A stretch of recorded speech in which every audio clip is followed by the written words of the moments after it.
पिछले कुछ दिनों से चर्चा केवल महाराष्ट्र की राजनीति की हो रही है और इस सब के केंद्र बिंदु में केवल एक शख्स हैं, वो हैं एकनाथ संभाजी शिंदे। अब ये महाराष्ट्र के मुख्यमंत्री बन चुके हैं। सर, बहुत बहुत शुक्रिया एनडीटीवी से जुड़ने के लिए। सबसे पहला सवाल ये होगा कि रविवार के दिन स्पीकर पद के लिए चुनाव हुआ, काफ़ी आसानी से ये जीत हासिल हुई। सोमवार के दिन जिस तरह से अभी एक और बड़ा चुनाव होने वाला है, लगातार बैठकों का दौर जारी है, आप इसे किस तरह से देखते हैं और इस जो आने वाले चुनाव है उसके लिए क्या कहते हैं? आज का जो स्पीकर का चुनाव था वो हम लोग ने अच्छे वोटों से जीत लिया है, मेजोरिटी से, क्योंकि हमारे पास 166 वोट्स हैं। अभी सामने 107 और यहाँ पर 166। ये काफ़ी जो डिफरेंस है बहुत ज़्यादा है और ये डिफरेंस जो है दिन पे दिन बढ़ता जाएगा। और ये पहली लड़ाई जो है स्पीकर की हम लोगों ने आज जीत चुके हैं। सर, अब सवाल शिवसेना को लेकर है। दोनों गुट की ओर से व्हिप जारी किए जा रहे हैं। सवाल उठ रहा है असली शिवसेना कौन सी है, नकली शिवसेना कौन सी है। कई आरोप लग रहे हैं कि ये असली शिवसेना नहीं है, आप पर कई आरोप लग रहे हैं। इसका आप क्या जवाब देंगे? देखिए, अभी स्पीकर जो विधानसभा के हैं उन्होंने शिवसेना विधानमंडल पक्ष के गट नेता के रूप में मुझे अपॉइंट किया है और जो चीफ व्हिप है वो भरत गोगावले को अपॉइंट किया है, क्योंकि हमारे पास मेजॉरिटी है। इससे पहले जो लीडर था, ग्रुप लीडर था, अजय चौधरी और सुनील प्रभु व्हिप थे, वो उनके पास मेजॉरिटी नहीं, माइनॉरिटी में उन्होंने ये चेंज का बदलाव किया था, मुझे बदल दिया था। लेकिन आज जो हम लोग पिटीशन फाइल की थी स्पीकर के पास, उसका आज डिसीजन दिया है उन्होंने, क्योंकि लीगली जिसके पास मेजॉरिटी होती है उसका ही चयन किया जाता है, वो आज कर दिया है। इसका मतलब दूध का दूध पानी का पानी हो गया है। बिल्कुल। अब आप मुख्यमंत्री बन चुके हैं, लेकिन जब ये पूरा मामला चल भी रहा था तब ये कहा गया कि जो उद्धव ठाकरे गुट है या जो दूसरा गुट है, उनकी ओर से भी उनकी सरकार में आपको मुख्यमंत्री बनने का ऑफर दिया गया था। इसके ऊपर क्या कहना चाहेंगे आप? इसके ऊपर कुछ कहना चाहेंगे? मैं ऐसा कोई मेरी मांग ही नहीं थी या कोई अपेक्षा नहीं थी कि मुझे मुख्यमंत्री पद चाहिए। लेकिन जो एक आइडियोलॉजी का विषय था, एक बाला साहब ठाकरे जी के हिंदुत्व की विचारधारा वाली बात थी, और जो महाविकास आघाड़ी के जो घटक पक्ष है, जिसके वजह से जो पार्टी के कार्यकर्ता नाराज थे, चुनाव क्षेत्र में काम नहीं हो पा रहे थे, इसलिए विधायक नाराज थे, क्योंकि हर एक विधायक की मंशा होती है कि अपने चुनाव क्षेत्र में भारी काम हो, डेवलपमेंट हो, लोगों को न्याय मिले। लेकिन ऐसी कोई भी बात दिखाई नहीं पड़ रही थी और उनके अस्तित्व की लड़ाई वो लड़ रहे थे, उनका अस्तित्व खतरे में पड़ चुका था। इसलिए हम लोग ने इसमें कोशिश भी की कि यहाँ पर इसमें दुरुस्त किया जाए, कुछ करेक्शन हो जाए, लेकिन हम लोग उसमें कामयाब नहीं हुए, क्योंकि अभी विधायक जो है 50 विधायक एक तरफ जाते हैं। इसका मतलब क्या है? इसमें गलती किसकी है?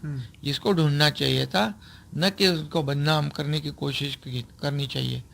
इसलिए जितने बड़े संख्या में नंबर्स में विधायक जो है आज हम लोग साथ में, और सरकार में भी हम है, क्योंकि विधानसभा चुनाव क्षेत्र में अगर 5 साल में काम नहीं करेंगे तो लोग उनको चुनकर नहीं देंगे फिर दोबारा, इसलिए वो डरे हुए थे वो लोग। ये तो उनकी अस्तित्व की लड़ाई थी।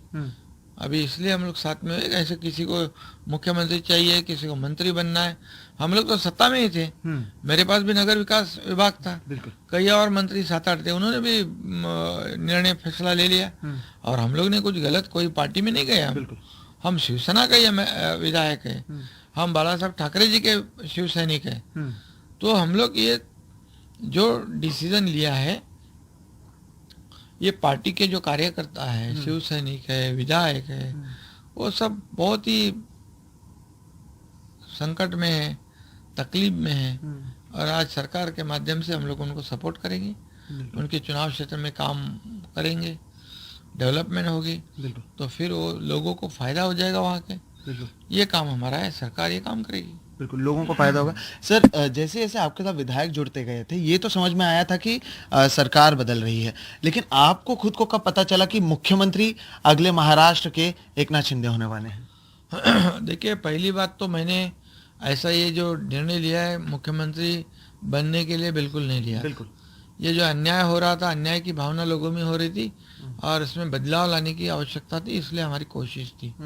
लेकिन भारतीय जनता पार्टी ने भी सोचा होगा एक ये 50 लोग जो है ये कुछ अन्याय की भावना और हिंदुत्व के मुद्दे पर, डेवलपमेंट के मुद्दे पर अलग होते हैं, अलग मतलब उस एक डिसीजन लेते हैं। तो ऐसे लोग भी सोचते थे कि अभी एंटिसिपेट कर रहे थे, लोगों में भी यही परसेप्शन था कि भारतीय जनता पार्टी मुख्यमंत्री पद के लिए सब कर रही है। लेकिन उन्होंने साफ तौर पर जो लोगों के मन में था उसको झुठला दिया और वो पूरी तरह उसके मतलब आज हमारे पास 50 है, उनके पास 110-15 है, ज़्यादा हमारे पास हमारे से उनके पास नंबर ज़्यादा है। लेकिन उन्होंने ये बहुत बड़ा फैसला करके मुझे, मेरे जैसे हमारे बाला साहब ठाकरे जी और दिगे साहब के एक कार्यकर्ता एकनाथ शिंदे को उन्होंने चीफ मिनिस्टर के इस रूप में उन्होंने मौका दिया। ये बहुत बड़ी बात है। ये चर्चा क्या सर तभी हो गई थी जिस दिन आप मुंबई पहुंचे थे, उससे पहले चर्चा हुई थी?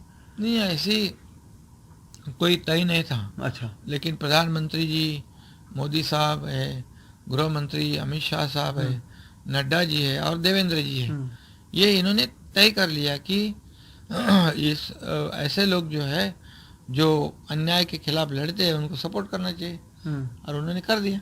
और फडणवीस साहब को लेकर भी सवाल है, क्योंकि उन्होंने तो प्रेस कॉन्फ्रेंस में हम सभी मौजूद थे तब कहा था कि वो सत्ता में शामिल नहीं होंगे, लेकिन बाद में जिस तरह से केंद्रीय बीजेपी की ओर से ट्वीट आए, मैसेजेस आए, उसके बाद उन्हें डिप्टी सीएम बनाया गया, इसके बारे में आप क्या कहें?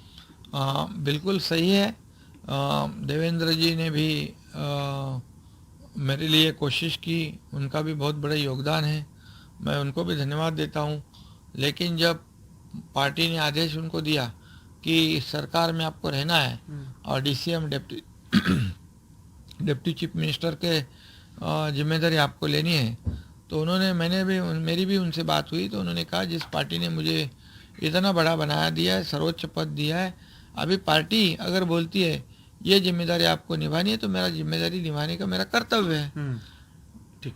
सर 2-3 ऐसे मुद्दे हैं, एक आरए में कारशेड का मुद्दा है, एक बुलेट ट्रेन का मुद्दा है। क्या ये मान लें कि कारशेड को लेकर आरए में बन जाएगा और जो बुलेट ट्रेन को लेकर जो प्रोजेक्ट रुका हुआ है वो फिर से शुरू हो जाएगा?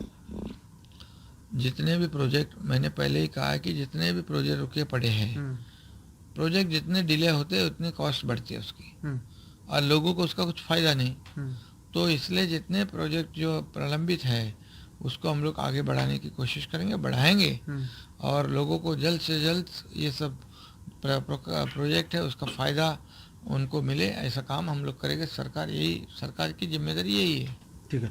अमरावती का एक मुद्दा है सर, जिस तरह से अभी गृह मंत्री अमित शाह ने भी उसे एनआईए को सौंप दिया है, बतौर मुख्यमंत्री आप इस पूरे मुद्दे को किस तरह से देखते हैं? जिस तरह से अमरावती में नुपुर शर्मा के सपोर्ट करने की बात की जा रही है, जिसके बाद एक शख्स की हत्या कर दी गई थी। बिल्कुल चिंताजनक बात है। ये इंसिडेंट जो है वो चिंता करने वाली बात है, और जो जिन्होंने ये हत्याकांड किया है वो सभी लोगों को अरेस्ट की गई है और एनआईए ने केस टेक ओवर की है।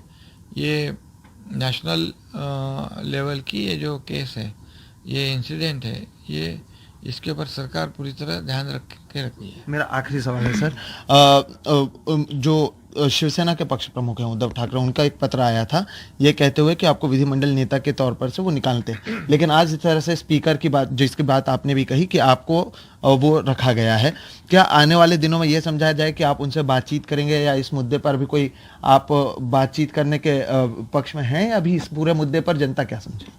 देखिए, आज जो फैसला हुआ है गट नेता और चीफ विप, वो तो पिटीशन हम लोग ने फाइल की थी और हमारे पास मेजॉरिटी है, हमारे पास नंबर है, और डेमोक्रेसी में नंबर को अहम महत्व है, इम्पोर्टेंस है, और वो उन्होंने डिसीजन दिया, मैं स्वागत उनका करता हूँ, और बाकी बात मैं अभी कुछ नहीं कहना चाहता हूँ। बहुत बहुत शुक्रिया सर इतना समय देने के लिए।